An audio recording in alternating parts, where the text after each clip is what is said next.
शिमला से शुरू मस्जिद विवाद थमने का नाम नहीं ले रहा है। मस्जिद विवाद के साथ सड़क किनारे बैठे बाहरी लोगों को लेकर भी आंदोलन हो रहे हैं, जिसको लेकर शहरी विकास मंत्री विक्रमादित्य सिंह ने शिमला के एमएलए मेयर और व्यापार मंडल के साथ बैठक की। बैठक में 2014 की केंद्र की स्ट्रीट वेंडर नीति को लागू करने की चर्चा के अलावा चयनित जगह में जरूरतमंद लोगों को प्राथमिकता देने पर बल दिया गया। विक्रमादित्य सिंह ने कहा कि शिमला में 1060 स्ट्रीट वेंडर पंजीकृत हैं। इसके अलावा 540 लोग ऐसे ही बैठे हैं। इसमें कमेटी देखेगी कि नियमों के तहत कहाँ किसको जगह देनी है। स्ट्रीट वेंडर सर्वे में त्रुटियां हैं, उस पर संज्ञान लिया गया है। स्ट्रीट वेंडर के लिए ब्लू लाइन तय की जाएगी। स्ट्रीट वेंडर को फोटो के साथ अपनी पहचान दर्शानी होगी। ये सारी प्रक्रिया 30 दिसंबर तक पूरी कर ली जाएगी। 28 सितंबर की हिंदू संगठनों की कॉल पर उन्होंने कहा कि मामला कोर्ट में है, ऐसे में इस पर कुछ नहीं कह सकते, लेकिन जो भी अवैध है वह टूटेगा। पंजाब दस्तक के लिए सुरेंद्र राणा की रिपोर्ट। हैं उनके पदाधिकारियों के साथ एक सकारात्मक चर्चा शिमला शहर के लोगों के साथ करी है, जिसमें हमारे खास करके शिमला के जो माननीय विधायक है हरीश जनाठा जी, शिमला के मेयर है सुरेंद्र चौहान जी, और कमिश्नर है, और जो हमारे यूडी के सेक्रेटरी है, और सभी अधिकारी उसमें मुख्य रूप से उपस्थित रहे। और पिछले काफ़ी समय से केवल शिमला शहर में ही नहीं मगर पूरे प्रदेश के अंदर जो तय बाज़ारी को लेकर मसला गरमाया हुआ था, उसके संदर्भ में और वैसे भी हमने किस तरीके से स्ट्रीट वेंडिंग को रेगुलराइज करना है, उसके मुतलक इस बैठक का आयोजन जो है वो आज किया गया है। आप जानते हैं कि, और आपके माध्यम से मैं प्रदेश की जनता को भी कहना चाहता हूँ कि इसमें मुख्य रूप से जो हमारा केंद्र सरकार का जो protection of livelihood and regulation of street vending act है 2014 का, उससे ये हमारे प्रदेश में भी इसके तहत वेंडिंग को जो है वो किया जाता है। इस कानून के तहत इसमें कुछ जो है संशोधन हमारे जो है प्रदेश सरकार के माध्यम से भी लाए गए हैं। जो एचपी स्ट्रीट वेंडिंग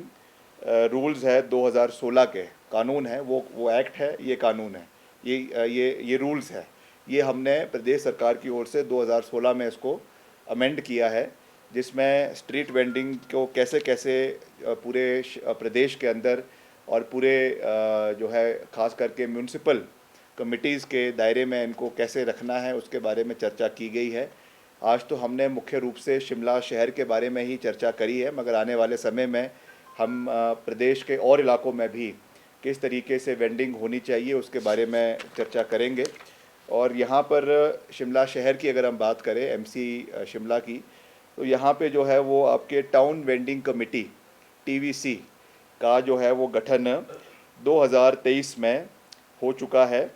ये 17/9/2023 को जब चुनाव हुए एमसी के, उसके बाद इसका गठन हो चुका है, जिसमें 9 सदस्यों को रखा गया है। कुछ इसमें ऑफिशियल मेंबर्स है, कुछ इसमें नॉन ऑफिशियल मेंबर्स है, और 5 मेंबर्स इसमें ट्रेडिंग एसोसिएशन के भी है, और रेजिडेंट वेलफेयर एसोसिएशन के भी इसमें लोग हैं, एनजीओ के भी इसमें लोग हैं। तो वहाँ पे ये तय किया जाएगा कि किस तरीके से हमने वेंडिंग जो है पूरे शहर के अंदर करनी है।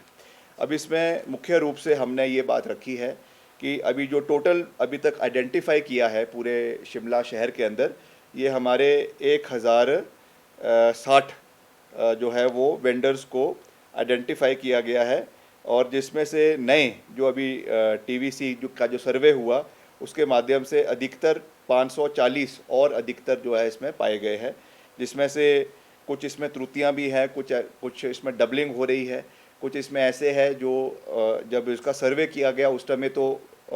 पाए गए हैं, मगर बाद में मौके पर वो दिखे नहीं हैं। तो इसके लिए हमने कड़ा संज्ञान लिया है, और जगह जगह पे खास करके पूरे शहर के मैंने डिपार्टमेंट को ये निर्देश दिए हैं कि जो हमारा इसमें हाई डेंसिटी एरियाज़ है, जैसे आपका राम बाज़ार है या लक्कड़ बाज़ार है या आपका जो है मिडिल बाज़ार है, जहाँ पे ज़्यादा से ज़्यादा स्ट्रीट वेंडिंग जिस इलाकों में होती है, वहाँ पर थोड़ा रेट जो आपका है उसको हाई रखा जाए और बाकी एरियाज़ में उसको कम रखा जाए, ताकि इसमें बराबर तरीके से जो हमारे वेंडर्स हैं उनको भी नुकसान ना हो और जो व्यापारी लोग हैं उनको भी इसकी नुकसान ना हो। इसमें डेजिग्नेटेड तरीके से जो है आपके ब्लू लाइन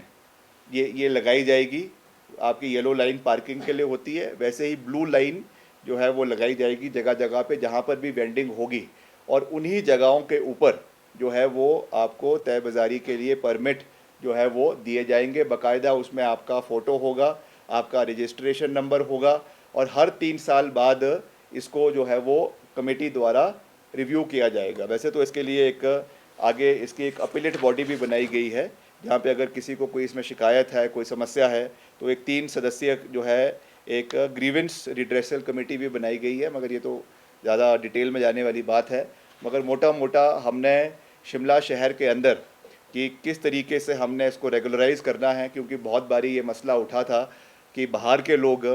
हिमाचल से के बाहर के लोग यहाँ पे आते हैं और गैर हिमाचली हैं, और यहाँ की सुरक्षा में, महिलाओं के साथ सुरक्षा में या और चीज़ों में काफ़ी दिक्कतें का सामना करना पड़ रहा है। पिछले जो सारा मसला शिमला में भी उठा और इलाकों में भी उठा, उस संदर्भ में हम इस पे कानून की सख्ती ला रहे हैं। और जो है दिसंबर तक 30 दिसंबर तक की मैंने जो है वो कमिश्नर एमसी को डेडलाइन दी है कि इसकी सारी प्रक्रियाएं जो है वो 30 दिसंबर तक पूरी कर दी जाएगी। इसकी जोनिंग कंप्लीट हो जाएगी, इसके जो लाइनिंग होनी है, ब्लू लाइनिंग होनी है, वो भी कंप्लीट हो जाएगी, और उन्हीं को ही जो नंबर इसमें आइडेंटिफाई किए गए हैं उन्हीं को ही उस जगहों पे बैठने की अनुमति दी जाएगी। इसमें से हम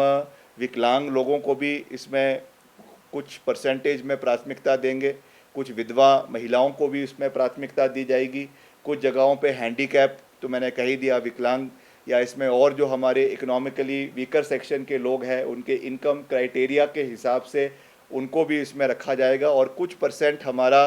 जो एससी एसटी है या ओबीसी है उनके लिए भी कुछ परसेंट इसमें, क्योंकि ये केंद्र सरकार का कानून है तो हमको उसको भी मद्देनज़र रखना है, उसके तहत इसको भी रखा जाएगा। तो उसका पूरा फ्रेमवर्क जो है वो टीवीसी जो जैसा मैंने आपको कहा जो टाउन वेंडिंग कमेटी है वो बना रहा है, और ये हमारा जो एमसी कमिश्नर है, एमसी के मेयर है, उनकी अध्यक्षता में ये बनाया जा रहा है। और इसकी हम रेगुलर इसकी मॉनिटरिंग करेंगे ताकि ये पूरे इसका जो लेटर एंड स्पिरिट है उसमें ये इम्प्लीमेंट करवाया जाए, क्षेत्र के लोगों को कोई समस्या ना हो, इसका ध्यान रखा जाएगा। और ख़ास करके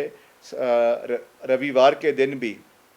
जो संडे बाज़ार लगता है उसमें भी स्थानीय व्यापारियों की ये कंप्लेंट थी कि बहुत से बाहर के, कोई अम्बाला के, करनाल के या और इलाकों से जो है वो व्यापारी यहाँ पर आते हैं, और उससे प्रदेश को भी कोई आमदनी जो है जीएसटी में या और तरीके से नहीं होती है, और वो भी एक समस्या है। तो उसके लिए भी मैंने एमसी कमिश्नर को कहा है कि इसमें देखा जाए, या तो उनको एक अलग से एरिया दिया जाए जहाँ पे उनको किया जा सकता है, मगर उनको जो है not at the cost of the local vendors. हम जो यहाँ के लोकल वेंडर्स हैं उनका पूरा ख्याल रखेंगे, यहाँ के व्यापारी है उनका पूरा ख्याल रखेंगे। तो इन सब चीज़ों के ऊपर इसकी चर्चा की गई है, और आने वाले समय में इसको हम और जितने हमारी म्यूनसिपल कॉरपोरेशंस है उनके साथ भी बैठक करेंगे, वहाँ पर भी किस तरीके से ये तय बाज़ारी होनी चाहिए, चाहे वो आपके सब्ज़ी वाले हैं, चाहे वो आपके फ्रूट वाले हैं, चाहे वो आपके और जो सामान कोई कपड़े बेच रहे हैं और चीज़ें, उस चीज़ का पूरा ध्यान जो है वो रखा जाएगा। इसलिए प्रयास करेंगे, सरकार प्रयास करेगी कि हिमाचल के लोगों को प्राथमिकता दी जाए, पर इसमें ऐसा कोई कानून जो है वो नहीं लाया जा सकता कि गैर हिमाचलियों को हम हिमाचल में नहीं आने देंगे। ये क्योंकि जो स्कीम ऑफ थिंग्स है, हमारा संविधान है, उसके विरुद्ध है। और पूर्व में भी कई जगहों पे कई रोज़गार के संबंध में या और चीज़ों में इस तरीके के प्रयास सरकार ने किए हैं, मगर वो चीज़ हमेशा जो है वो हाई कोर्ट से, सुप्रीम कोर्ट से जो है वो रद्द हो जाती है। इसलिए हम इस तरीके का कोई कानून नहीं ला सकते हैं कि हम बाहर के लोगों को हिमाचल में नहीं आने देंगे, मगर ये ज़रूर है कि वेंडिंग में प्राथमिकता जो है वो हिमाचल के और स्थानीय क्षेत्र के लोगों को मिलेगी। इसके लिए हम ज़रूर प्रयास करेंगे।